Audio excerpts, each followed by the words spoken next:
dulu yang pertama yaitu komponen. Ya, komponen yang membentuk modern kriptografi simetris. Ya. Ada 9 komponen. Ya, minggu yang lalu sudah saya sebutkan ada 9 komponen, tapi belum detail. Nah, hari ini kita detailkan. Ya. Tapi sebelum itu, ya, simetrik key modern, ya, simetrik key cipher modern, ya, ini mengenkrip plain text dengan panjang n, ya, panjangnya adalah n bit. Ya. Kemudian key yang digunakan untuk mengenkripsi panjangnya adalah k bit, di mana n tidak sama dengan k. Ya, apakah selalu tidak sama dengan k? Tidak. Ya. Ada yang n sama dengan k, ada yang n tidak sama dengan k. Kita asumsikan ya n tidak sama dengan k. Nah, berapa bit yang dihasilkan oleh algoritma modern symmetric key cipher ini? Ya, ciphertext yang dihasilkan ya adalah n bit, ya sama dengan ukuran dari plain text. Ya, jadi ukuran plain text-nya sama dengan ciphertext, tapi ukuran key-nya ya bisa tidak sama dengan ukuran plain text atau ciphertext. Ya, ada juga yang bisa sama. Ya, contohnya AES-128. Yaitu plain text-nya 128, ciphertext-nya 128, key-nya juga 128. Nah, algoritma enkripsi ini, ya, enkripsi dan dekripsi ini, ya, dibentuk dari beberapa komponen, ya, nanti totalnya adalah 9 komponen, ya, di mana 9 komponen itu meliputi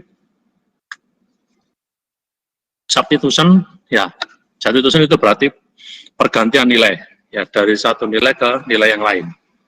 Ya, misal pergantian satu karakter dengan karakter yang lain, pergantian satu byte dengan satu byte yang lain, itu substitution. Atau transposition, ya, ada yang mengatakan permutation. Ya, transposition berarti perpindahan posisi. Ya, perpindahan posisi. Ya, permutation juga begitu, perpindahan posisi. Posisi bit pertama dipindah ke bit ke-25 misalnya ya. Posisi bit ke-10 dipindah ke bit 1 ya. Dan seterusnya, yaitu transposition. Ya. Kemudian ya, komponen berikutnya adalah permutation. Ya, permutation itu sama dengan transposition ya. Ya. Nah, biasanya permutation ini ya itu berhubungan dengan blok ya. Blok bisa cipher, bisa blok plain text. Ya.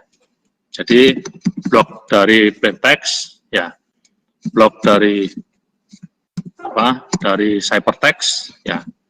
Ini bisa kita pindah posisinya dari satu posisi ke posisi yang lain menggunakan permutation. Ya. Kemudian yang ketiga adalah ya beberapa komponen yang membentuk simetrik key modern ini ya selain substitusi dan transposisi ya pergantian nilai dan perpindahan posisi tadi ya itu masih ada ya 7 yang lain ya yang minggu yang lalu saya sebutkan satu persatu secara secara singkat ya. Kemudian produk cipher ya, produk cipher ya, hasil dari cipher yang dihasilkan oleh algoritma enkripsi ya itu dihasilkan dari ya 9 komponen yang dikombinasi. Ada yang menggunakan semuanya 9 komponen itu, ada yang menggunakan sebagian saja. Nah, di sini ya hasil dari cipher yang dihasilkan oleh modern symmetric key ini ada 2 kelas. Ya, ada 2 kelas. Ya. Kelas yang masuk ke kelasnya Feistel cipher dan yang tidak masuk kelas Feistel cipher. Jadi ada 2 kelas. Ya, kelas Feistel cipher dan non Feistel cipher. Gitu ya. Jadi kelasnya ada 2 yaitu Feistel cipher dan non Feistel cipher. Ya, tentu saja ya simetrik modern ini ya tentu saja ya masih bisa diserang kemungkinannya ya. Nanti ada beberapa cara untuk menyerang itu, ya diantaranya adalah brute force. Ya. Oke, saya lanjutkan. Ya, ini adalah mekanisme dasar ya dari algoritma kriptografi simetrik modern. Kita punya algoritma enkripsi, kita punya algoritma dekripsi, kita punya plain text, panjangnya n bit. Ya, kita enkripsi dengan key panjangnya k bit. Ya, kita asumsikan n tidak sama dengan k. Ya, pada beberapa algoritma ya n sama dengan k. Ya, tapi kita asumsikan tidak sama dengan n tidak sama dengan k. Ya, hasilnya adalah plain text, hypertext dengan panjang yang sama. Ya, n bit. Di sisi kebalikannya n bit hypertext ya didekripsi dengan key yang sama. Nah, karena key yang digunakan itu sama, maka kita sebut dengan symmetric key cryptography atau symmetric key encipherment. Ya, dengan key yang sama, ya, maka hypertext bisa dikembalikan lagi menjadi plain text dengan panjang n bit, ya, menjadi plain text original kembali. Ya, kurang lebih seperti itu ya prinsip kerjanya. Ya, jika ada yang ditanyakan silakan langsung ditanyakan. Ya, tidak perlu menunggu saya minta untuk bertanya. Silakan kalau ada yang ditanyakan. Ya, sementara oke ya. Ya, masih gampang. Oke, saya teruskan.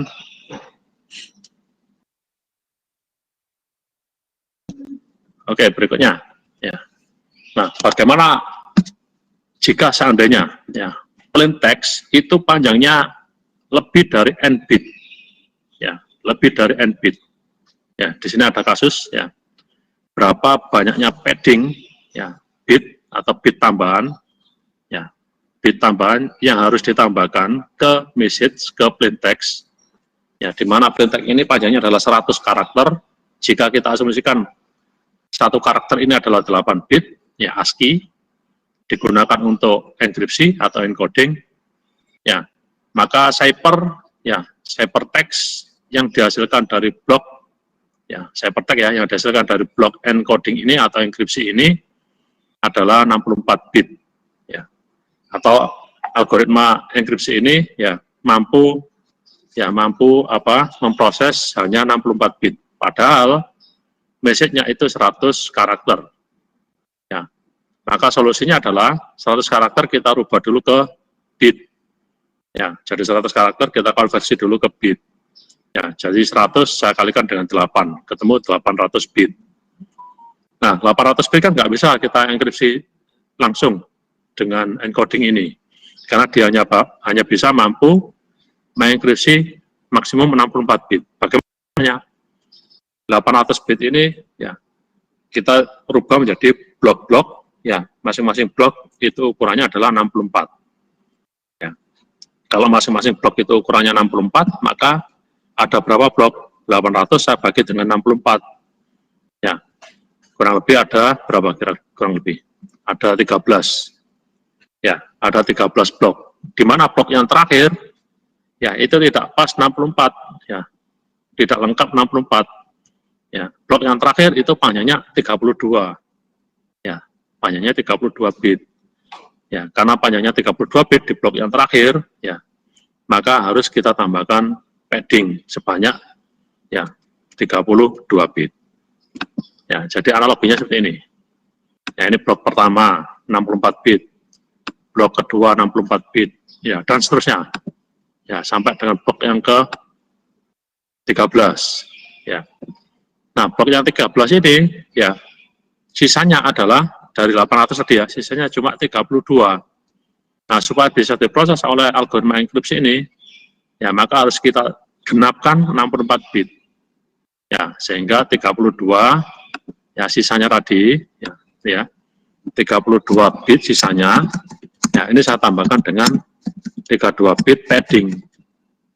Ya, saya tambahkan dengan 32 bit padding.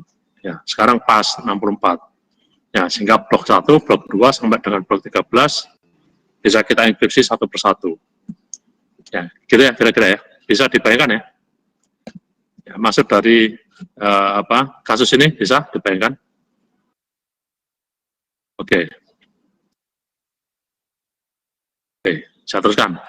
Ya, mudah-mudahan bisa dibayangkan. Ya, jika tidak silakan ditanyakan. Mana harus saya ulangi lagi.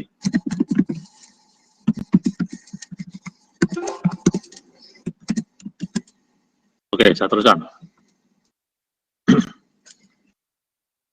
Oke, kemudian komponen sekarang, ya, komponen dari modern block cipher, ya. Komponen yang pertama, ya, secara normal cipher simetrik key cipher ini, ya, itu adalah key, ya. Jadi enkripsi yang selalu melibatkan key, ya, bukan keyless tapi key, ya. Kemudian key ini, ya, ini boleh dilakukan mapping secara sebagian, ya, dari satu input ke output yang lain, ya. Oleh karena itu, ya, selalu melibatkan komponen yang melakukan proses, ya, yang merubah dari input menjadi output, yang merubah dari plain text menjadi ciphertext. Komponen yang pertama adalah P-box. Ya, P diambil dari permutation, ya, permutation box. Ya, diambil istilah box itu ya kotak, gitu ya, kotak hitam atau kotak yang berisi, ya, proses permutasi. Ya, makanya disebut dengan permutation box. Ya. Dan komponen ini adalah komponen yang ada di simetrik key tradisional. Ya. Simetrik key tradisional itu cuma dua, substitution dan permutation atau transposition. Ya. Ini sama dengan yang ada komponen yang ada di tradisional simetrik key, yaitu transposition. Ya. Jadi merubah posisi karakter satu, ya, ya, sebuah karakter, ya, posisinya di posisi berapa, dipindah posisinya ke posisi yang lain. Gitu ya. Tapi kalau yang ini, ya, yang dirubah posisinya adalah bitnya. Ya. Kalau simetrik key tradisional, ya, yang dipindah adalah posisi dari karakternya, karakter dari plain text dipindah ke posisi yang lain, ya, sehingga posisinya akan teracak. Ya, kalau yang modern simetrik key ini, ya, yang dipindah posisinya adalah bit. Nah, di sini ada tiga jenis. Ada tiga jenis P-box. Ya. Straight P-box. Nah, ciri-cirinya adalah, ya, straight permutation box. Ciri-cirinya adalah jumlah bit input sama dengan jumlah bit output. Ya, hanya posisinya saja yang ditukar, diacak. Ya, misal di sini 1 dipindah ke 4, 2 dipindah ke 1, 3 dipindah ke 4, 4 dipindah ke 3, 5 dipindah ke 2. Ya.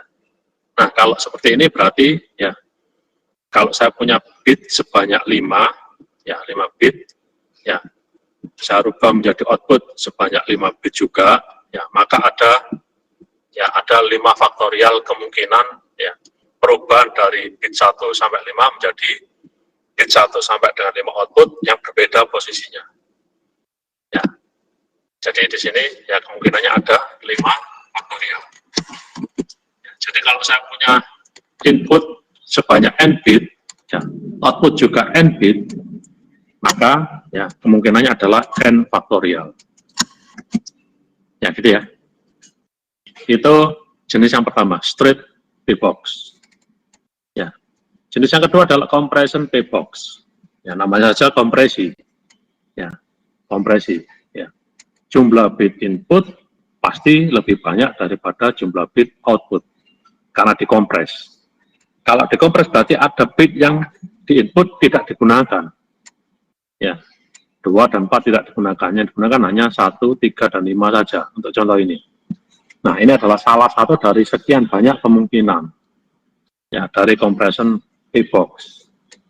Nah, kalau compression P-box ini jumlah bit inputnya adalah 5, jumlah bit outputnya adalah 3, ya, kira-kira berapa kemungkinannya? Ini adalah salah satu dari sekian banyak kemungkinan. Ya.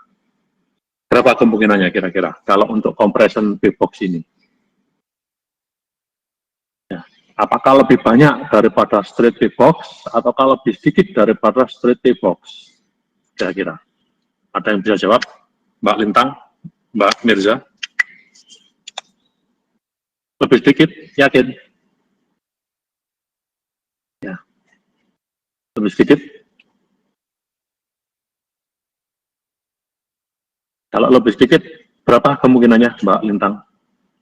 Ya, kalau yang ini kan n faktorial atau 5 faktorial. Ya, jadi kalau jumlah bitnya 5, maka nanti kemungkinannya adalah 5 kali 4 kali 3 kali 2 kali 1. Berarti 5 kali 4, 20 kali 3, 20 kali 3 berapa? 60, dikali 2, 120. Ya. Oke, ini 120 kemungkinan. Nah, yang seperti ini adalah 1 dari 120 kemungkinan tadi. Kalau yang ini gimana? Yang compression box ini. Ya, gimana ngitungnya ini? Ya, jumlah bit inputnya 5, jumlah bit outputnya 3. Ya, ini salah satu dari satu kemungkinan dari sekian kemungkinan. Ya, 1 ke 1, 3 ke 2, 5 ke 3. Bisa 1 ke 1, 2 ke 2, 3 ke 3, kan gitu ya? Atau 1 ke 1, 2 ke 3, 3 ke 2. Atau bisa 1 ke 2, 2 ke 1, ya, 3 ke 3, ya, seterusnya. Ya. Dari 3 ini saja, 1, 2, 3 menjadi 1, 2, 3, ini sama dengan yang straight box, belum 4 dan 5. Ya, maka jawabannya adalah lebih banyak. Ya, saya lebih banyak lagi Pak Lintang. Nah, kalau lebih banyak, ya berapa rumusnya kira-kira? Ya, gimana rumusnya? Ya. Saya ambil dari 1, 2, 3 saja ya, yang ini. Ya, ini sama dengan yang straight box. Belum saya dibacakan 4 dan 5. Ya. Maka, gimana rumusnya? Berarti, ya, 5 faktorial,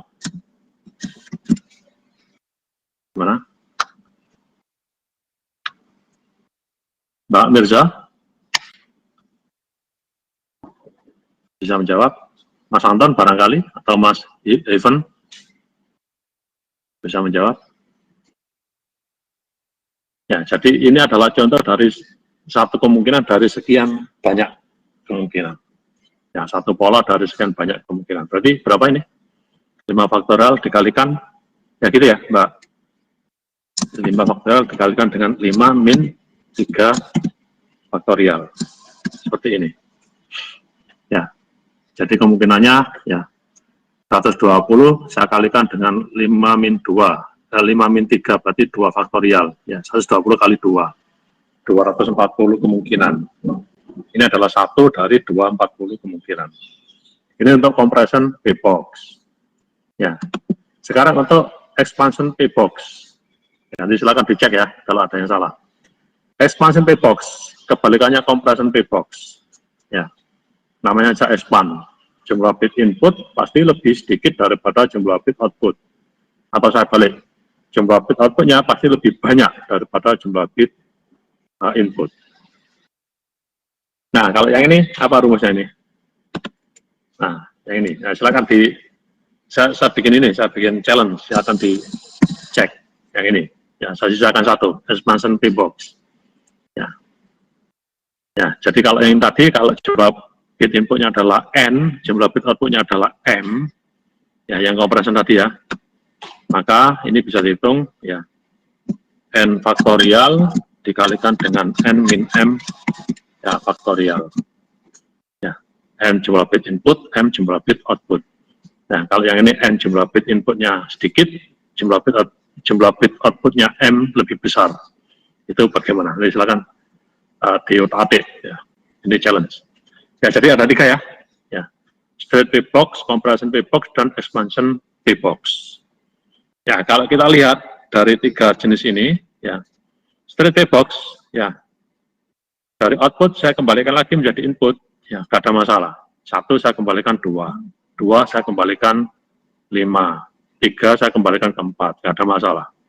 Ya, bisa kembali. Nah, karena bisa kembali, ini kita sebut dengan invertible. Ya, invertible. Gini ya. Sekarang yang compression P-box, apakah bisa kembali? Ya, 1 bisa kembali ke 1, 2 kembali ke 3, 3 ke 5.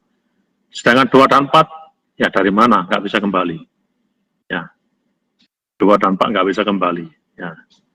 Yang expansion P-box juga begitu. 1, 2, 3, 4, 5, ya. Ini hasil dari 1, 2, 3. Nah, 1 saya kembalikan ke 1. 2 saya kembalikan ke 3. Apa yang terjadi dengan 3? Ya. Nah, 3 ini berasal dari 2 atau 3. 1 yang ini berasal dari 1 atau 4. Sedangkan yang ini tidak ada masalah yang ini. Cuma 1 dan 3 ada kemungkinan dari 1 atau 4, yang 3 ada kemungkinan dari 2 dan 3. Nah, kalau bicaranya ada kemungkinan berarti nilai bit dari 1 dan 3 ya belum tentu benar. Kalau 2 pasti benar dari 5. Kalau 1 dan 3 belum tentu benar. Kadang-kadang dapat dari 1, kadang-kadang dapat dari 4. Ya, kadang-kadang dapat dari 2, kadang-kadang dapat dari 3. Ya. Nah, baik compression P-box maupun expansion P-box, ya, ini dua-duanya adalah jenis ya P-box yang tidak bisa kembali. Ya, makanya kita sebut dengan non-invertible. Ya, non-invertible. Ya, kira-kira ya. Dari sini apa ada yang ditanyakan? Silakan.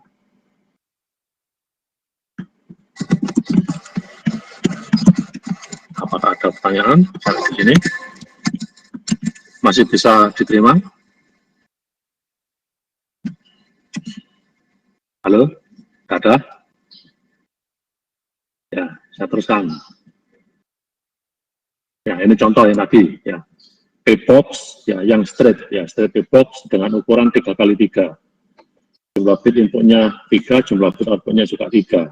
Maka kemungkinannya adalah 3 faktorial, ada 6.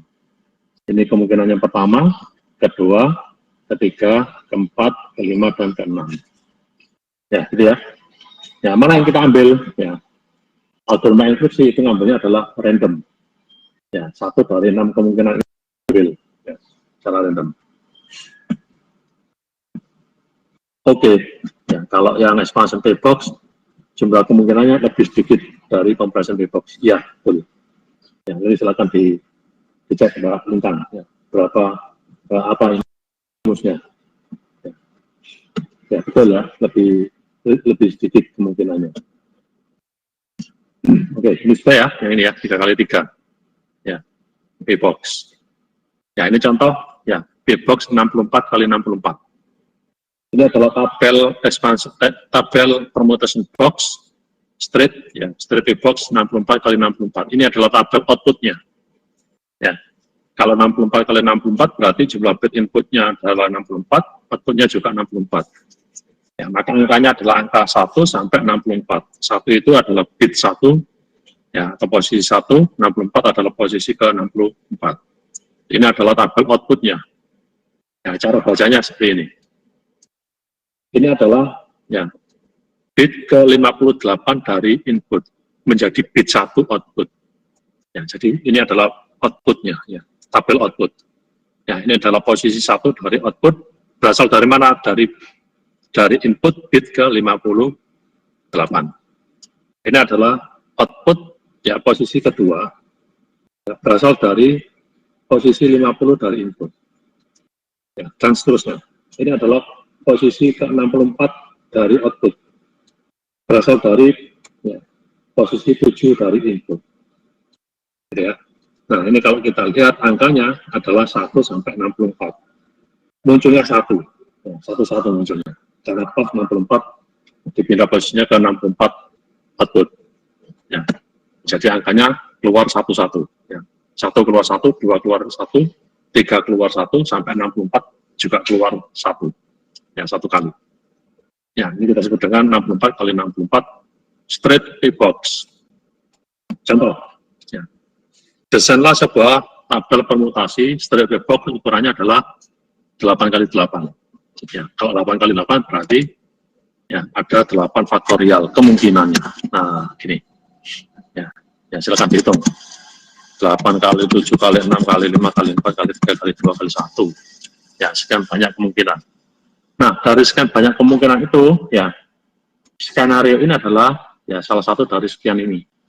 Ya, nah, skenario-nya bagaimana ini? Ya, skenario-nya adalah pindahkan ya 2 bit tengah-tengah, ya, berarti saya punya bit 1 sampai 8. Ya, Jadi kalau saya tulis ini, saya punya bit 1 sampai 8, 1, 2, 3, 4, 5, 6, 7, 8. Yang tengah-tengah, ya, yang tengah-tengah berarti ini kan, ya, ini 45. Ya, 45 kita pindahkan, ya, menjadi, ya, 2N, ya, berarti menjadi bit yang paling kiri, ya, dan yang ini menjadi bit yang paling kanan. Ya, gitu ya. Ya, di output. Ya, sehingga menjadi seperti ini. Ya, menjadi seperti ini. 4 menjadi bit 1, 5 menjadi bit ke 8. Sedangkan posisi yang lain tidak ada perubahan. Jadi 2, 3, 6, 7, 8 tidak ada perubahan. Ya, jadi 1, 2, 3, 6, 7, 8 nggak ada perubahan. Seperti ini. Maka perubahannya seperti ini. Nah, ini adalah satu dari sekian kemungkinan tadi. Ya, gitu ya, kira-kira. Ya, ini contoh. Ya, contoh dari 8 kali 8 permutation table. Ya, permutation box. Oke. Contoh untuk compression P-box. Ya. Kita asumsikan jumlah bit inputnya adalah N, jumlah bit outputnya adalah M, karena compression, ya. Compression berarti jumlah bit jumlah bit input, ya. Jumlah bit input lebih besar daripada jumlah bit output. M lebih kecil dari N. Contohnya adalah 32 kali 24. Ini adalah N, ya, yang ini adalah M. 32 kali 24 permutation, ya, P-box. Ya, ini adalah compression. Maka tabel yang dihasilkan adalah banyaknya angka 24. Ring dari angka 1 sampai 32. Ini kan berasal dari input. Ya, outputnya kan 24. Maka tabel outputnya adalah, ya, banyaknya angka, banyaknya loh ya, bukan jumlah, tapi banyaknya angka. Kalau jumlah berarti kan 1 tambah 2 tambah 3 dan seterusnya, bukan, banyaknya. Banyaknya angka yang muncul di tabel itu adalah 24. Angkanya adalah antara 1 sampai 32. Jadi angka 1 sampai 32 yang diambil 24. Maka yang tidak terpakai adalah 8. Ya, 8 angka tidak terpakai. Ya, silakan dicek. Ya, antara 1 sampai 32, ya, ada 8 yang tidak muncul di sini. Karena yang diambil cuma 24 banyaknya. Gitu ya. Nah, ini kita sebut dengan compression P-box. Silakan dicek, ya. Kalau nggak percaya. Ada 8 angka antara 1 sampai 32 yang tidak muncul di tabel ini. Nah, itu tabel ini adalah satu dari sekian, ya, kemungkinan. Contoh untuk expansion P-box berikutnya. Ya. Jumlah bit input lebih sedikit daripada jumlah bit output. Ya, expansion ya. Ya, atau M lebih besar dari N. Contoh 12 kali 16. Inputnya berasal dari banyaknya angka 12, outputnya 16. Ya, tabel ini adalah tabel output. Banyaknya angka adalah 16. Diambil dari 12 angka input. Maka ada 4 angka yang kelebihan. Ya, jadi ada 4 angka yang diulang dua kali. Ya, atau digunakan lebih dari 1 kali. Dalam hal ini adalah 2 kali. Ya, karena 12 ke 16 kan berarti butuh 4 tambahannya. Ya, berarti 4 ini diambilkan dari angka 1 sampai 12. Tabel ini adalah tabel output, maka angkanya ringnya antara 1 sampai 12. Tapi karena banyaknya adalah 16, maka ada 4 angka yang ditambahkan. Ya, silakan dicek. Pasti ada 4 angka yang keluar 2 kali. Ini contohnya 1, nah ini 1, kemudian 3, ya, kemudian 12, ya, kemudian 9. Ya, sehingga pas banyaknya sekarang menjadi 16. Oke, ada yang ditanyakan? Untuk contoh compression dan expansion, nah ini adalah satu komposisi dari sekian banyak, ya, kemungkinan. Ada pertanyaan? Halo? Masih stay tune? Belum ada? Ya, boleh ya. Baik, saya lanjut. Ya. P-box yang invertibility. Ya, tadi di awal sudah saya sebutkan bahwa strip P-box adalah invertible. Sedangkan compression dan expansion non-invertible, ya, karena tidak bisa kembali ke data input semula, data input aslinya. Ya, jadi seperti ini, ya. Nah, ini ada satu yang loss, ya, jadi nggak bisa kembali. Ya. Kalau saya kembalikan dua ini, ya, kemungkinannya 0 atau 1, ya. Nah, karena kemungkinan berarti kadang-kadang benar, kadang-kadang salah. Nah, ini kalau saya gunakan untuk enkripsi, ya nggak benar, ya. Enkripsi dan dekripsi harus secara eksak 100% kemungkinannya harus benar, ya, nggak boleh kadang benar kadang salah, ya. Jadi juga begitu. Nah, ini kalau saya ambilkan bit yang pertama ini dari 1 dan 2, ya, ini dia bisa benar bisa salah, ya, bisa benar bisa salah, gitu ya. Ya, makanya 2 dari jenis ya box ini adalah non-invertible. Oke, komponen yang kedua adalah S-box, substitution box, ya, gitu ya, substitution box, ya. Pergantian nilai dari satu nilai, ya, ke nilai yang lain. Nah, S-box itu ukurannya sama dengan P-box yang tadi kita pelajari, ya. Jumlah bit input boleh sama dengan output atau tidak boleh sama dengan output. Jadi ada kemungkinan jumlah bit inputnya sama dengan output, ada kemungkinan jumlah bit inputnya tidak sama dengan output. Sama dengan pelakuannya dengan permutation box, jumlah bit input sama dengan output invertible, jumlah bit input dan output tidak sama berarti non-invertible. Nah, sama perlakuannya. Ya, kira-kira. Oke, contohnya ini. Ya, contoh. Ini jumlah bit input tidak sama dengan jumlah bit output. Outputnya adalah Y, ya, cuma 2, outputnya Y1 dan Y2. Ya, inputnya ada 3, X1, X2, dan X3. Y dihasilkan dari X1, XOR, X2, XOR, X3. Y2 dihasilkan dari X1. Ya, nah, ini kalau kita rubah menjadi matriks seperti ini. Ya, matriks identitas, kita kalikan dengan input X1, X2, X3 untuk menghasilkan Y1 sama dengan ini, ya. Angka ini adalah 111, ya. X1, XOR, X2, XOR, X3 menjadi Y1. Y2 sama dengan X1 berarti ini sama ini 0. Ya. Y2 sama dengan X1. Ya. Ini adalah jumlah bit inputnya lebih besar daripada jumlah bit output. Ini contoh. Contoh substitution. Kemudian contoh substitution yang lain adalah, ini contoh dari substitution dengan ukuran 3x2. Jumlah bit inputnya adalah 3, jumlah bit outputnya 2. Ini adalah tabel outputnya. Tabel output. Caranya bagaimana? Ya, caranya adalah dari 3 bit input itu, ya, dari 3 bit output, ya. Bentar, saya mau dulu, ya. Dari 3 bit input, ya, 3 bit ini, ya, ini dirubah, ya, sedemikian rupa sehingga bit pertama, ya, nah, satu saja first bit, ya, bit pertama itu menjadi baris, ya, menjadi baris. Kemudian, ya, second bit, ya, dan third bit, ya, itu menjadi kolom. Nah, seperti ini. Ya, jadi kalau saya punya 000 sampai 111, ya, saya punya 000 sampai 111, sambil contoh 000, ya, 000, gitu, ya. Ya, maka, ya, bit yang pertama, ya, ini, ya, bit yang pertama akan menjadi baris, 2 bit yang terakhir akan menjadi kolom. Nah, seperti ini. Ya, akan menjadi baris 0, kolom 00. Nah, di sini tinggal dilihat nilainya berapa.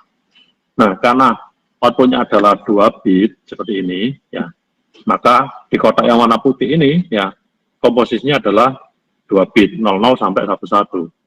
Ya, padahal kotak warna putih ini jumlahnya ada 8. Ya, karena ada 8, ya, maka komposisi 00 sampai dengan 11, ya, masing-masing akan muncul 2 kali. Ya, posisinya sembarang, ya, kita letakkan sembarang. 00 dan sini 00, ya, muncul 2 kali. 01 ini sama ini muncul 2 kali. 10 muncul 2 kali, 11 juga muncul 2 kali. Sehingga, ya, kalau saya punya contoh, ya, berapa output dari ya dari S-block ini, jika inputnya adalah misalnya ya, jika inputnya adalah 101, ya maka kita cek aja gampang ya. Ya, 1 yang pertama berarti baris 1. Ya, 01 yang kedua berarti kolom yang ini.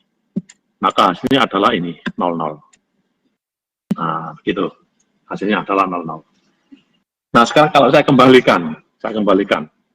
Apakah 00 ini akan kembali lagi menjadi ya 101? Belum tentu. Ya, karena 00 ada dua kemungkinan di sini. Ya, 00 itu bisa menghasilkan 000 atau 101. Maka untuk arah kebalikannya ya tidak bisa eksak 100% benar. Ya, ada kemungkinan 101 atau 000. Maka ya 3 kali 2 S-block ini tidak bisa kita katakan invertible. Ya, karena arah kebalikannya tidak 100% valid. Ya, valid jika 00 menjadi 101 seperti yang tadi contohnya. Ya, dia tidak akan valid kalau 000. Ya, itu namanya adalah komponen S-box ya, yang tidak invertible atau non-invertible. Nah, begitu ya. Ya. Ini jika M tidak sama dengan N. Oke.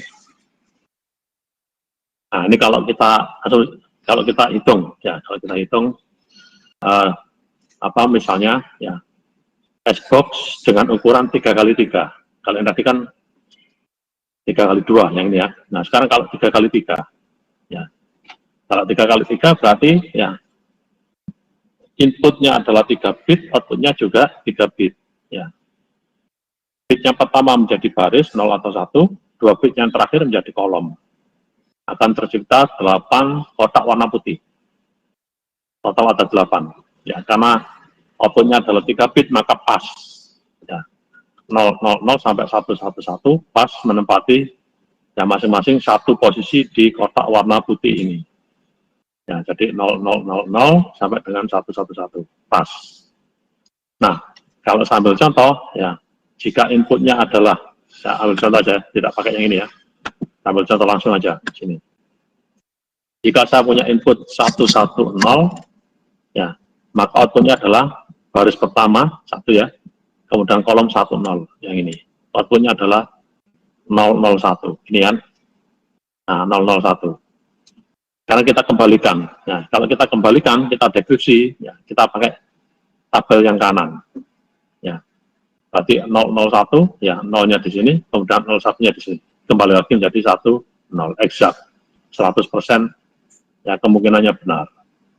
Nah, ini adalah S-box, ya, yang ukurannya M dan N sama, ya, atau jumlah bit input dan outputnya sama, atau straight S-box. Nah, ini adalah komponen S-box yang invertible, ya, bisa kembali dengan bisa dikembalikan dari output menjadi input kembali. Ya, gitu ya, kira-kira. Ada yang ditanyakan? Kira-kira sampai di sini?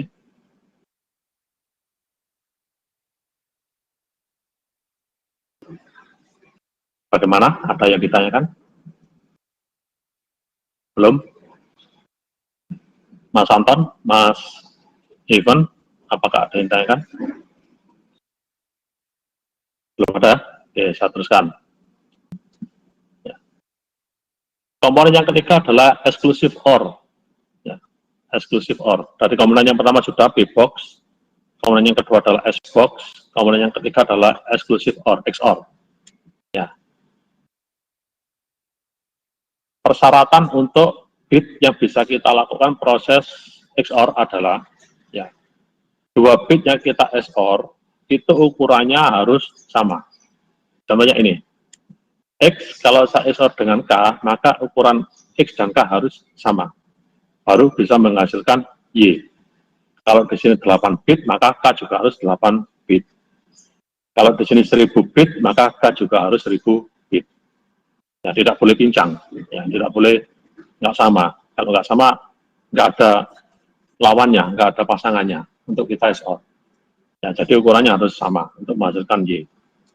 Nah, sekarang Y yang dihasilkan dari yang kiri, ya XOR ya dengan K pasti akan kembali ke X. XOR kan kalau dua input ini nilainya tidak sama, hasilnya 1. Tapi kalau sama hasilnya 0, kan gitu ya. Nah, proses seperti ini, ya, atau XOR seperti ini, ya, ini pasti invertible, bisa kembali. Ya, bisa kembali. Nah, gitu ya, bisa kembali. Tapi kembalinya adalah tidak membutuhkan seperti ini. Kalau yang ini tadi bisa kembali, tapi harus ada tabel khusus yang mengembalikan dari output ini tadi menjadi input. Ya, jadi tabelnya ini harus kita pikirkan, ya, supaya bisa kembali dari output di enkripsi, bisa kembali ke input, ya, di proses dekripsi. Ya, jadi harus ada tabel dekripsi. Ya, tapi kalau XOR tidak perlu ada tabel. Tidak perlu ada tabel, langsung kita XOR-kan dengan K, output dari enkripsi, pasti nanti akan kembali menjadi X. Nah, karena tidak ada ya tabel atau tidak ada pola yang harus kita tambahkan di sana, maka komponen XOR kita sebut dengan komponen yang ya self-invertible. Ya, self-invertible.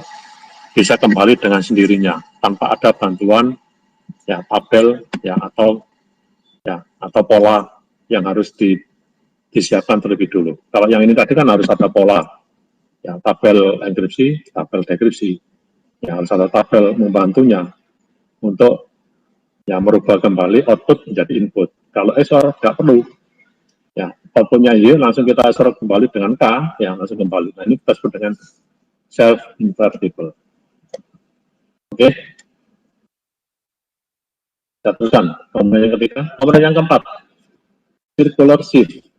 Ya, pergeseran memutar. Ya. Ya. Ini adalah komponen yang komponen keempat dari ya, modern block, cipher, ya, symmetry cipher, ya, symmetry encipherment. Ya. Misal saya punya 8 bit, ya, B0, B1, B2 sampai dengan B7. Saya geser ke kiri 3 bit, maka B5, B6, B7 kegeser, gitu ya. Tapi kegeser ini nggak hilang, ya. Dia akan kegeser, tapi memutar. Ya. Jadi nanti memutar ke sini, ya. Mengisi posisi B2, B1, dan B0. Nah, gitu ya. Jadi B0 diganti dengan B5, B1 diganti dengan B6, B2 diganti dengan B7. Seperti ini hasilnya. Nah, bagaimana cara mengembalikannya? Ini menjadi kalau aslinya lagi gampang, ya digeser ke kanan, ya memutar 3 bit. Nah, seperti ini. Ini saya geser ke kanan 3 bit, ya memutar ke kanan 3 bit, kembali lagi seperti semula. Ya. Ini adalah komponen yang berapa tadi? Keempat, circular shift. Ya, circular shift. Barangkali di sini ada yang ditanyakan.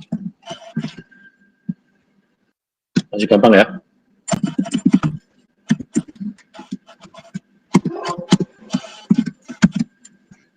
Oke, saya teruskan. Komponen yang kelima, yaitu swap. Ya. Swap ini pada prinsipnya adalah circular shift. Ya, circular shift. Ya, pergeseran memutar. Tapi syaratnya adalah ya, yang digeser harus ya separuh.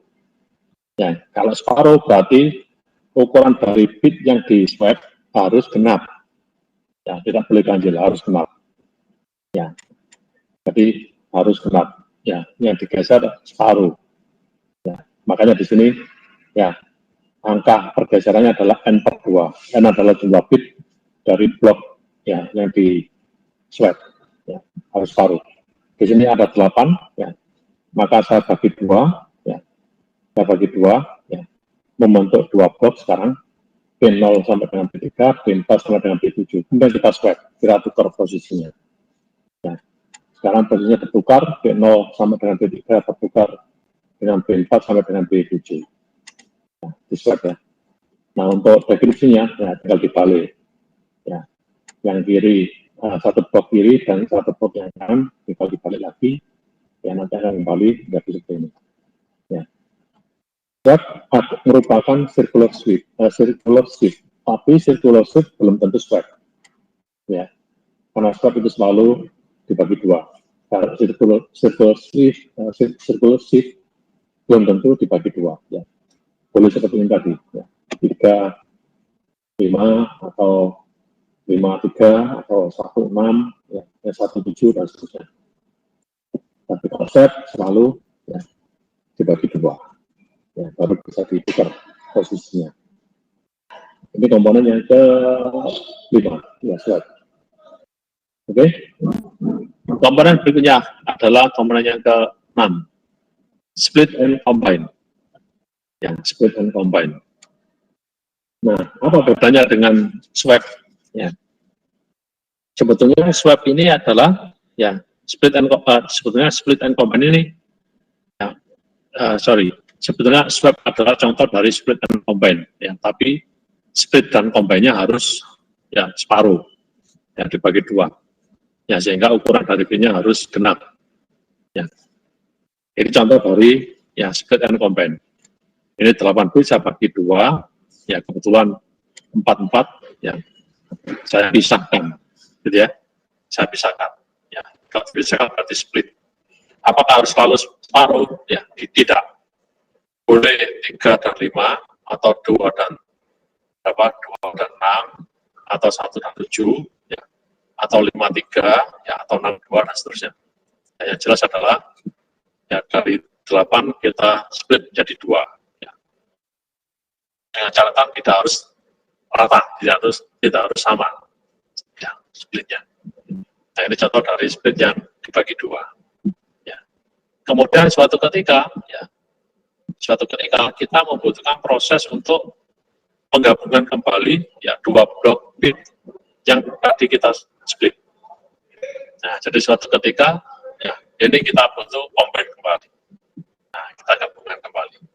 Nah, jadilah split ya, pemisahan. Suatu kita butuh combine ya, penggabungan kembali. Ya, ini komponen yang ke-6 ya, split and combine. Kemudian komponen yang ke-7. Nah, ini komponen yang ke-7 adalah diffusion. Ya. Sebuah komponen yang memiliki tujuannya ini, tujuannya adalah untuk ya menyembunyikan atau untuk menjauhkan ya hubungan antara ciphertext dan plaintext.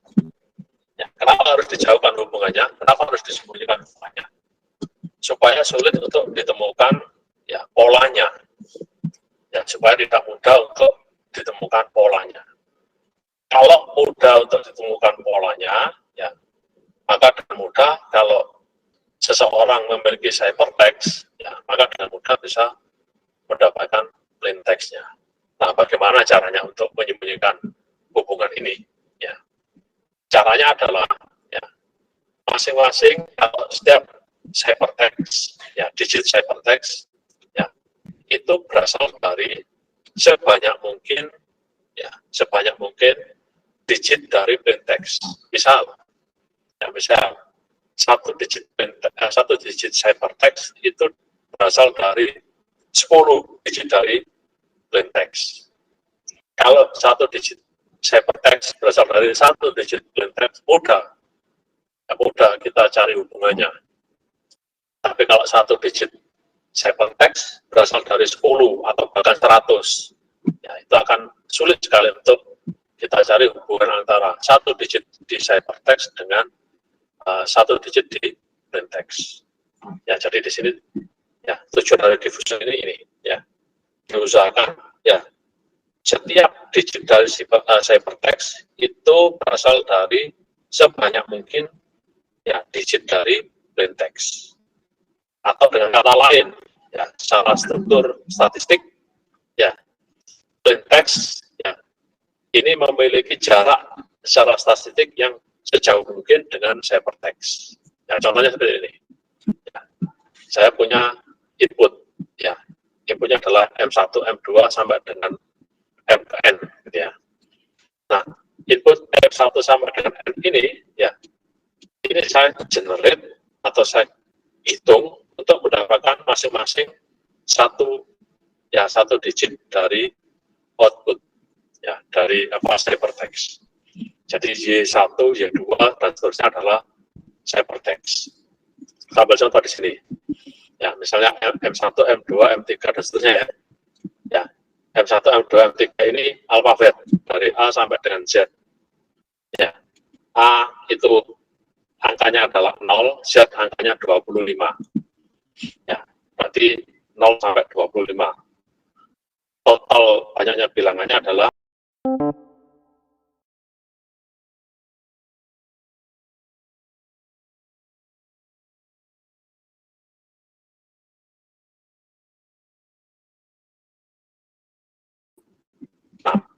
saya punya M1, M2, M3, ya, angkanya antara 0 sampai 25. Ya, untuk mendapatkan satu karakter di output di ciphertext. Ya, kita gunakan input ya untuk mendapatkan satu output ciphertext sebanyak mungkin. Ya. Nah, ini ditandai dengan K. Nah, K ini menunjukkan berapa banyak ya input yang bisa kita jumlahkan untuk menghasilkan satu karakter output. Ya. Misal, sebut saja seperti ini. Misal, ya, M1 sama dengan huruf misalnya X, misalnya M2 itu hurufnya adalah B, misalnya M3 hurufnya adalah U, ya, dan seterusnya. Ya, dan seterusnya. Sama dengan M ya, itu hurufnya misalnya adalah I. Nah, kalau ada data seperti ini, ya gampang saja. X kita rubah dulu ke 0 sampai 25. Ya, tinggal dihitung aja lah. A0, Z 25. Ya, berarti X berapa? Ya. X, Y, Z 25, X, Y berarti 24, X berarti 23. Ya. B berarti 1. Ya, dan seterusnya. Tinggal kita jumlahkan di sini. Ya. Dari 1 sampai dengan K-nya, misalnya kita set 10, misalnya 10, ya 10, maka nanti penjumlahannya adalah ya M1 ditambah M2 ditambah M3 ditambah M4 ditambah M5 sampai dengan 10, ya modulus 26 akan menghasilkan Y1. Nah, gitu. Artinya apa? Artinya Y1 ya, itu dihasilkan dari kombinasi antara M1 sampai M10. Ya, jadi output berasal dari 10 data dari input. Nah, ini akan menjauhkan hubungan antara output dengan input. Tapi kalau inputnya berasal dari output satu karakter berasal dari input satu karakter, nah mudah hubungannya one to one. Nah, ini mudah untuk dianalisis, mudah untuk dikompromis. Nah, ini salah satu cara untuk menyembunyikan hubungan antara ciphertext dan namanya adalah diffusion. Dari sini ada yang ditanyakan? Barangkali ada yang ditanyakan? Halo, ada pertanyaan?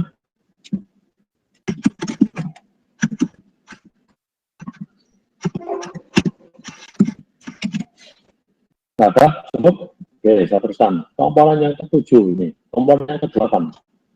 Ya, confusion. Ya, confusion. Nah, beda dengan division. Confusion tujuannya adalah untuk yang menyembunyikan atau menjauhkan hubungan antara ciphertext dan key. Nah, sekarang kenapa kok key ini dijauhkan dari ciphertext? Ya, karena kalau fungsi deskripsinya tahu, ya ciphertext-nya tahu, ya key-nya tahu, ya maka ya, syntax akan tahu.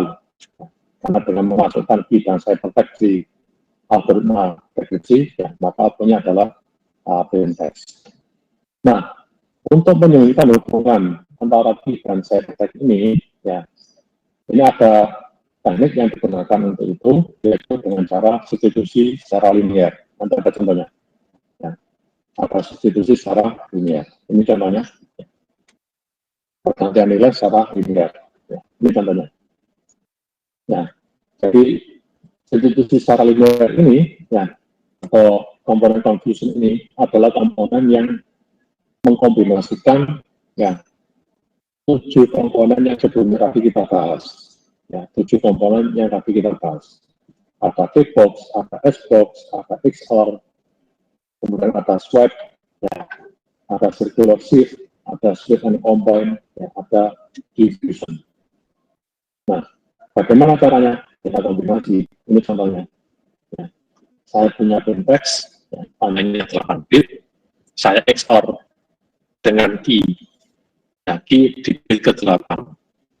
Ya, jadi bit 8 plaintext dan bit ke-8 key, saya XOR. Ya, setelah itu outputnya saya masukkan ke S-box. Ini, saya masukkan ke S-box. Ya, S-box ini, ya, inputnya 1, outputnya 2. Ya, jadi ya, inputnya 1, outputnya 2. Ya, berarti S-box yang expansion berarti ya, S-box yang expansion. Ya, ini akan menjadi outputnya menjadi bit ke-7 dan bit ke-8 dari ya P-box yang ini. Ya, jadi P-box. Kemudian bit 7 dan 8 saya permutasi. Ya, ini straight P-box ini. P-box ukuran input dan outputnya sama. Saya permutasi, saya tukar posisi 7 dan 8 menjadi posisi 2 dan 4. Ya, ini belum selesai nih. Ya, ini masih separuh perjalanan. Ya, bit 2 dan 4 dari P-box ini saya XOR dengan bit 2 dan 4 dari key. Outputnya saya masukkan lagi ke S-box. Ya, yang sama dengan tadi. Ya, inputnya 1, keluarnya 2. Ya, ini menjadi bit 1, 2, 3, 4 dari P-box yang ini. Kemudian kita tukar, ya, kita acak posisinya. Ya, setelah ciphertext. Dan dengan cara seperti ini, maka hubungan antara ciphertext dengan key, ya, ini jauh, ya, atau bisa disembunyikan. Nah, ini kita sebut dengan substitusi linear, ya, atau tadi komponennya adalah confusion. Oke, bisa diterima, kira-kira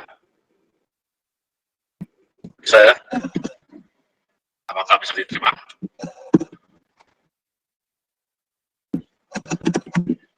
Ada yang ditanyakan?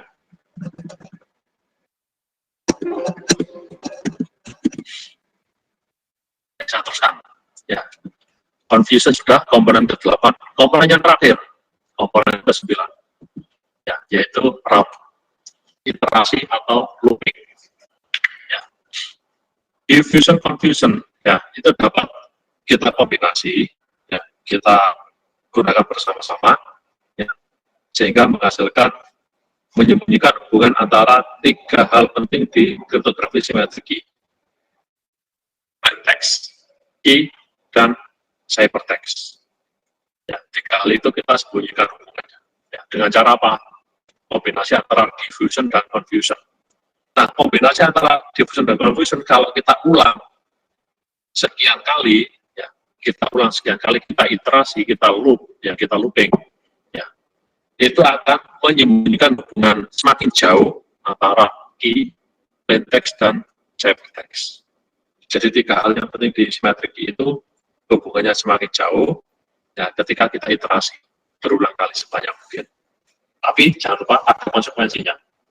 Ya, sesuatu yang kita iterasi, kita looping, ya, itu akan menghasilkan waktu komputasi yang semakin lama.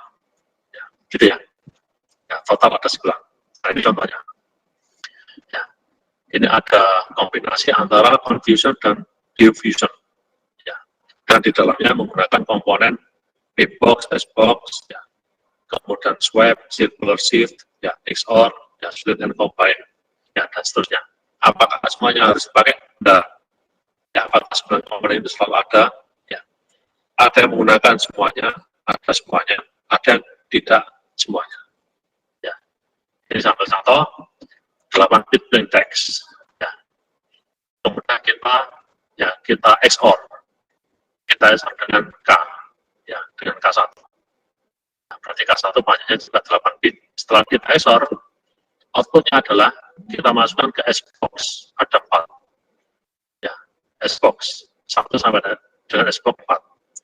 Bit inputnya 2, bit outputnya juga 2. Ya, jadi diacak.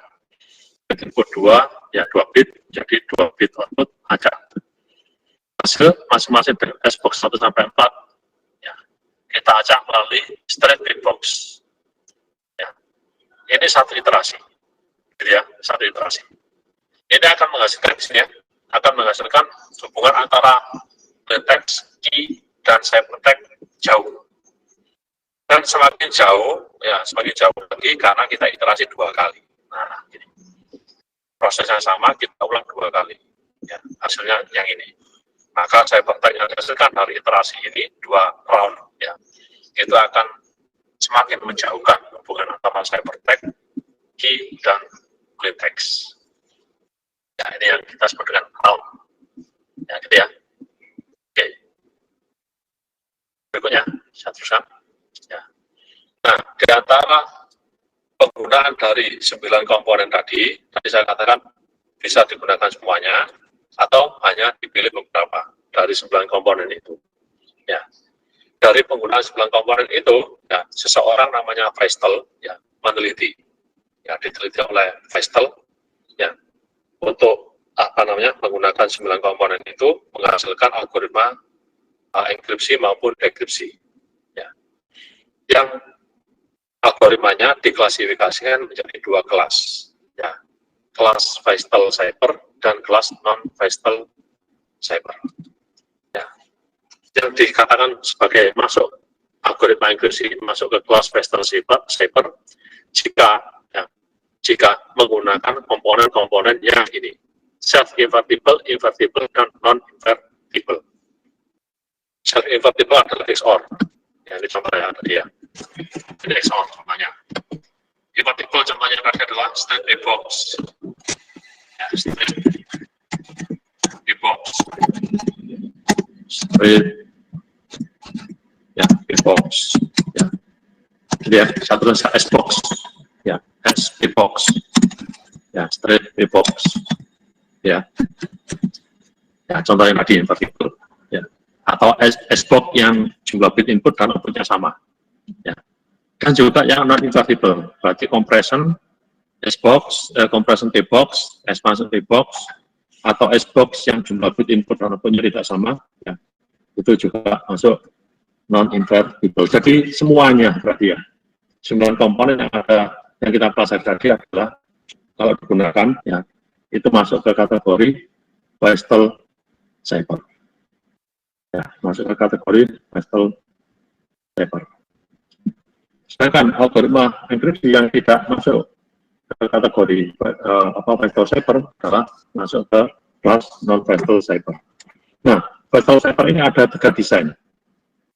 Ya, Feistel cipher ini ada 3 desain. Desain yang pertama seperti ini, sederhana. Ya, plain text kita XOR, ya, sebagian dari bit plain text kita XOR. Kemudian, ya, kita XOR dengan fungsi Feistel. Ya, F ini adalah fungsi Feistel. Ya. Fungsi Feistel dari key, ya, key yang kita masukkan dari sini ya. Ya. Kemudian hasil output dari XOR ini yang menjadi ciphertext. Nah, ini kalau kita dekripsi, ya, tinggal kita balik. Ini kan self-invertible, ya, tinggal kita balik outputnya dari fungsi Feistel akan kembali menjadi ya plain text yang aslinya. Ya. Ini menggunakan komponen-komponen ya diffusion, ya, untuk menunjukkan hubungan antara ciphertext dan plain text. Ini nggak aman. Desain yang pertama ini terlalu simple. Ya. Oleh Feistel, ya, dimodifikasi, ya, menjadi desain yang kedua. Ya, tapi sebelum desain kedua, ini contohnya. Ya, contoh. Fungsi F ini apa sih sebetulnya? Ya. Fungsi Feistel ini apa contoh?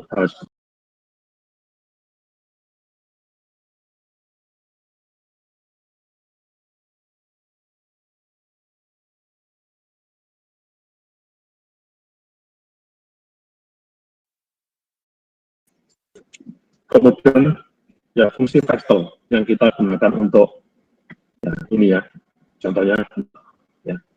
Ini memiliki skenario seperti ini. Nah, skenario-nya seperti ini. Bit pertama dan bit ketiga dari key ya, merepresentasikan 2 bit ya, berarti 2 bit 00, 01, 10 dan 11 ya. Membentuk komposisi 2 bit. Kemudian kalau kita konversi ke desimal, ya ke desimal berarti desimalnya adalah 0, 1, 2, 3. Ya. Jadi 3 bit dari key, ya, berarti konversinya kan ini 0, 0, 0, ya 3 bit dari 000 sampai dengan ya, 111. Ya, bit ke 1 dan bit ketiga, ya itu berarti komposisinya 00, 01 atau 10 dan 11. Ya, ini membentuk komposisi 2 bit. Kalau saya rubah menjadi desimal menjadi 0, 1, 2 atau 3 kan gitu ya. Saya itu square the number, kita kuadratan. 0 kuadrat 0, 1 kuadrat 1, 2 kuadrat 4, 3 kuadrat 9. Setelah kita kuadratkan, hasilnya ya akan membentuk 4 bit. Ya. Jadi ini maksimum kan 9. Nah, 9 kan lebih dari 3 bit. Ya, akan membentuk 4 bit biner. Ya, ini akan membentuk ya setelah kita kuadratkan, ya setelah dikuadratkan ya itu akan membentuk pola 4 bit biner. Nah, gitu. Jadi kalau 0, ya berarti 0000, kalau 1 berarti 0001, kalau 2 berarti 0010, kalau 1 berarti 1 kuadrat 1 ya, 0001, kalau 2 kuadrat berarti, ya, berarti berapa? 0100, kalau 3 kuadrat berarti 9 kan, 1001. Nah, begitu ya. Nah, jadi kita ambil contoh. Misal lengketnya adalah 0111, ini adalah 101, ya berarti kalau 101, ya itu artinya bit 1 dan 3 adalah 11, ya 11 ya, ya berarti 11, ya 3 bit kita ambil bit pertama dan bit ketiga, berarti 11, ya kita rubah menjadi 3, setelah dikuadratkan, ya menjadi 9. Setelah itu kita rubah ke pola 4 bit, jadi 1001. Nah, jadi ya, ini hasilnya. 1001 kita EXOR dengan plain text, dengan 0111. Nah, jadi 0111 plain text-nya kita EXOR dengan output fungsi Pastel 1001. Hasilnya ini, 1110. Degresinya ya tinggal dibalik. Cybertext 1101, 1110 kita EXOR dengan output fungsi Pastel 101. Kembali lagi ke plain text. Ya, gitu ya. Cuma desain ini adalah desain yang sangat sederhana, ya, tidak aman. Maka Pastel ya mengeluarkan desain yang kedua, ya, desain yang kedua. Ini desain yang kedua. Ya, ini adalah desain kedua dari fungsi dari Pastel Cyber. Ya, desain yang kedua dari Pastel Cyber. Ada tambahan yaitu swap. Ya, tambahan swap di sini. Ya, separuh bagian kiri, separuh bagian kanan. Ya, separuh bagian kiri langsung EXOR, separuh bagian kanan. Ya, sebagai input fungsi Pastel bersama-sama dengan K. Output dari fungsi Pastel EXOR dengan separuh bagian kiri menghasilkan output Cybertext separuh bagian kiri. Dan separuh bagian kanan langsung diambil dari separuh bagian kanan plain text. Ya, degresinya tinggal dibalik. Separuh bagian kiri Cybertext kita EXOR dengan output fungsi Pastel, separuh bagian kanan langsung masuk separuh bagian kanan plain text. Ya, ini pun juga ya tidak aman. Ya, ini juga tidak aman. Desain yang kedua ini. Ya, karena terlalu mudah. Ya, terlalu simpel. Ya. Maka fungsi Pastel ya ini menambahkan round dan swap. Ya, round dan swap. Jadi yang ini tadi, ya, ini adalah desain yang pertama, ditambah ini desain yang kedua, ditambahkan swap dan round. Ya, jadi proses yang sama diulang 2 kali. Nah, inilah ya desain yang ketiga inilah adalah ya template dari algoritma enkripsi dan algoritma dekripsi modern.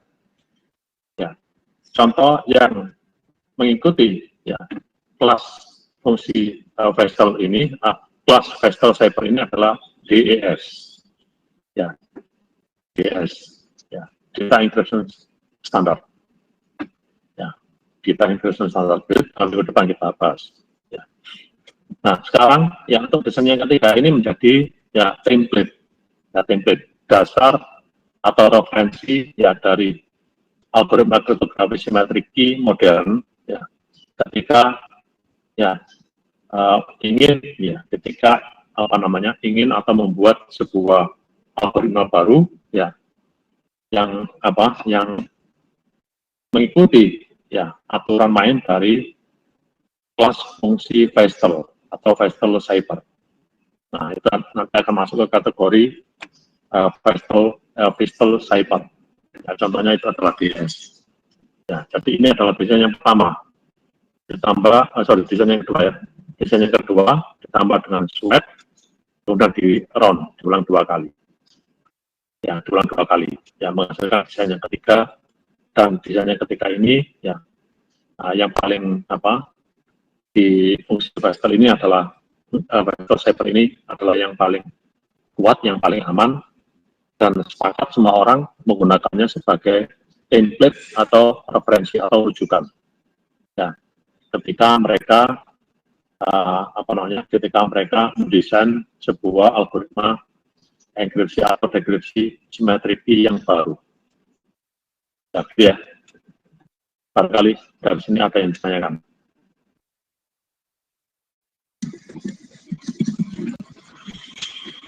Silakan, ada yang ditanyakan, Mas Anton, Mas Ivan, apakah ada pertanyaan?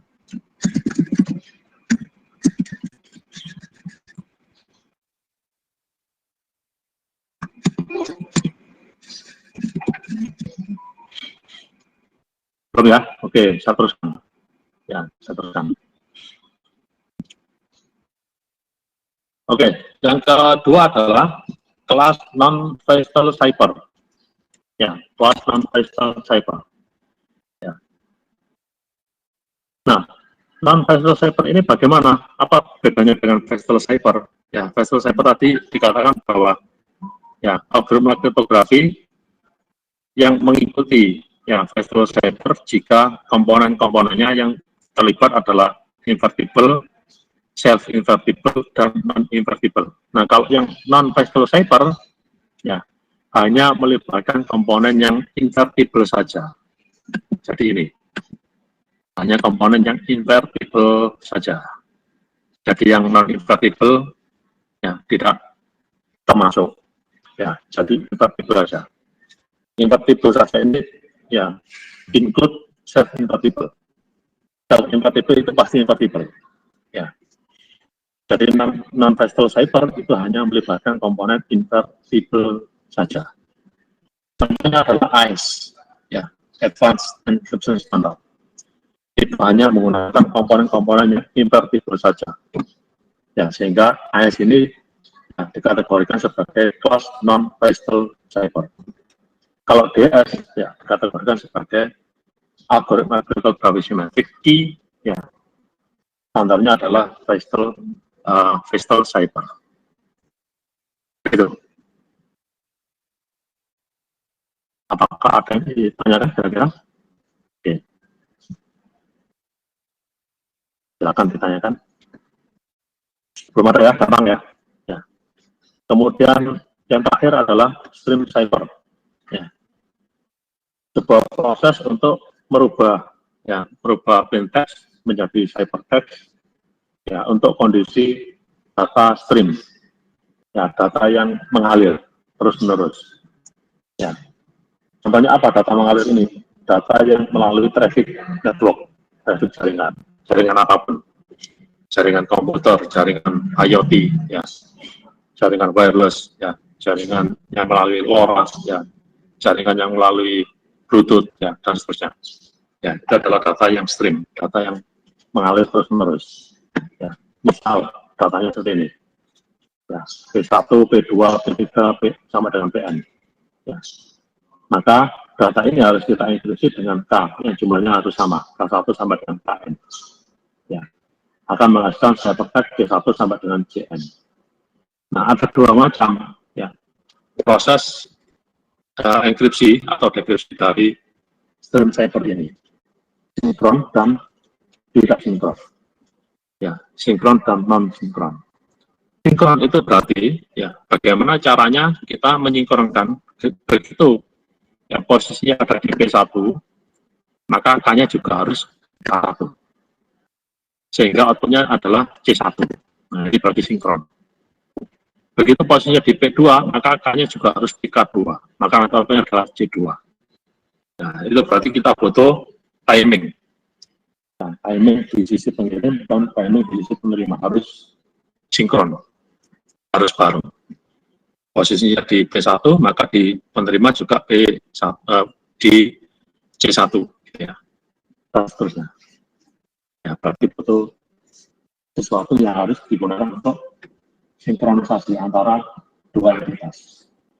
Sedangkan yang non-sinkron tidak dibutuhkan ya, sesuatu yang menyinkronkan ya, dua entitas. Ya. Nah, bagaimana detailnya segini kira-kira? Ini adalah gambaran dari stream cipher. Ya. Jadi kalau ini adalah pengirim, di sini adalah penerima, ya, maka pengirim ya menyiapkan data stream, ya, data yang mengalir terus, dan juga I yang sesuai dengan data yang mengalir tadi.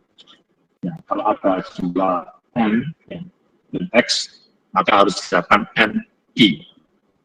Gitu ya, kirim sama. Nah, ada dua, sinkron dan non-sinkron. Ya, mana yang disinkronkan? Ini yang disinkronkan, K-nya. Ini sama ini. Begitu di sini sampai C3, maka di sini juga harus K3.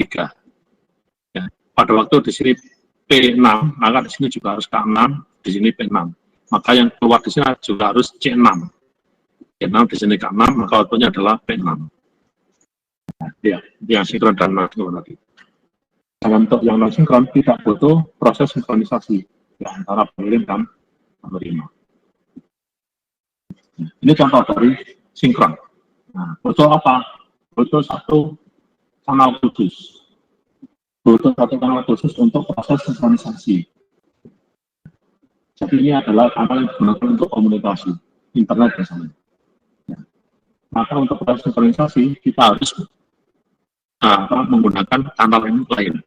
Misal, kalau di sini saya gunakan internet, di sini saya pakai Bluetooth, apakah boleh? Boleh. Pakai Bluetooth untuk sinkronisasi. Sinkronisasi ya key. Ya, kalau di sini P100, di sini juga K100. Di sini pada waktu masuk C100, maka di sini juga harus K100. Nah, gitu ya. Ya, ini yang disebut dengan synchronous stream cipher. Ya, dari sini ada yang tanyakan? Barangkali.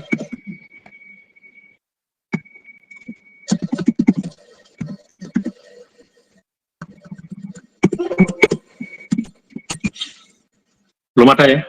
Mas Anton, Mas Ivan? Ada yang tanyakan? Belum ada? Ya, gampang ya. Jadi butuh satu kanal khusus untuk sinkronisasi. Oke, saya lanjutkan. Sedangkan yang untuk non-sinkron, ya, tidak dibutuhkan kanal khusus untuk sinkronisasi. Ya. Jadi masing-masing key, ya, di dalam stream key, ya, ini bergantung dari key sebelumnya. Ya. Jadi sebagai ganti dari kanal ini, ya, untuk sinkronisasi, ya, cukup digunakan aturan main, ya, bahwa key sekarang, ya, key saat ini yang digunakan, itu berasal dari key sebelumnya. Ya. Key yang sekarang berasal dari key sebelumnya.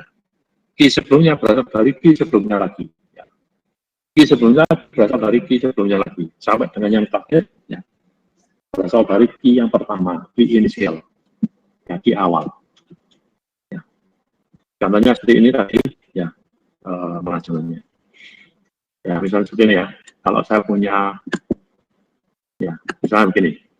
Kalau saya punya plain text, ya, scale sama dengan P1, P2, P3, P4, ya, dan seterusnya sampai dengan Pn. Seperti ya. Kemudian saya punya key awal, ya, saya sudah siapkan 0 sama dengan misalnya 12, misalnya begini ya. Maka ya K-nya adalah, nah segini, K-nya adalah K0, ya. K1 saya ambil dari, ya misalnya K1 saya ambil dari P1, ya misalnya. K2 saya ambil dari ya P2. Ya, kalau saya mulai dari K1, kalau saya mulai dari kalau saya mulai dari K1 ya. Awalnya misalnya K1 misalnya, nilainya adalah 12 misalnya. Maka K2 ya bisa saya ambil dari P1. K3 saya ambil dari P2. K4 saya ambil dari P3. Ya, dan seterusnya. KN saya ambil dari PN-1. Ya, gitu ya. Jadi ini berasal KN-1 berasal dari KN berasal dari KN-1 dari PN-1, KN-1 dari PN-2 ya dan seterusnya. Sampai yang terakhir ya K1 berasal dari K inisial. Nah, ini kita sebut dengan non sinkron.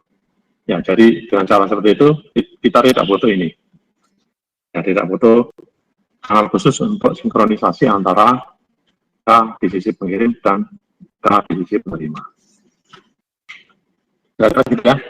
Nah, dari yang tadi kita pelajari, ya 9 komponen dan Pastel cipher maupun non-Pastel cipher, ya, ketika kita mendesain sebuah algoritma kriptografi simetrik key, yang harus diperhatikan adalah satu, ya, desain itu harus mudah untuk dienkripsi. Ya, jadi proses enkripsi harus mudah. Ya, demikian pula dengan proses sebaliknya. Proses dekripsinya juga harus mudah. Ya, karena mudah, ya, maka pasti proses enkripsi dan dekripsinya speed-nya cepat. Ya, komputasinya cepat. Ya. Biasanya kalau mudah dan cepat, ya, itu ciphertext yang dihasilkan tidak terlalu besar. Ya. Ciphertext yang dihasilkan tidak terlalu besar, sehingga data yang dikirim tidak terlalu besar. Ya. Sehingga bandwidth yang dibutuhkan tidak terlalu besar atau minimal. Gitu ya. Keamanannya, ya cukup 3 hal tadi, menyembunyikan atau menjauhkan hubungan antara ciphertext, plaintext, dan key. Ya, diffusion dan confusion kalau kita combine akan menghasilkan ya hiding ya hubungan antara key, plaintext, dan ciphertext. Ya itu ya kira-kira. Lebih seperti ini ya untuk apa yang kita pelajari hari ini. Apakah ada yang ditanyakan? Ya, saya jam 9 ada meeting, saya harus segera ke lantai 6. Ada pertanyaan? Bagaimana? Ada yang ditanyakan? Belum ya? Nanti jam 11.20 baru prakteknya ya, kita balik lagi nanti 11.20. Ya, untuk hari ini ya skenario-nya seperti ini ya, karena ada kegiatan di kampus ya, ada meeting ya, nanti jam 11.20 kita kembali lagi ya, saya berikan panduan untuk praktikum.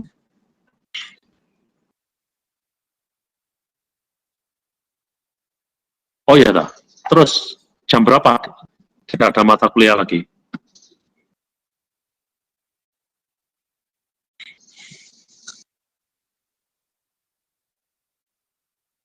Oh, jam 12. Ya sudah, jam 12 belum apa. Ya, nanti saya beri panduan sampai jam 1 atau setengah 2, karena jam 2 saya menjadi moderator di webinar. Ya, awal kita mulai jam 12.10. Ya, nanti saya beri panduan, nanti selebihnya silakan diikuti. Ya, dari buku yang kemarin saya ini ya, saya share ya. Ya, di minggu pertama kita nanti banyak menggunakan buku yang kemarin saya share. Ya. Oke. Ya, baik, kita tutup dulu ya teorinya. Nanti jam 12 kita kembali lagi praktikum. Ya, baik, saya akhiri untuk teori. Assalamualaikum warahmatullahi wabarakatuh. Selamat pagi.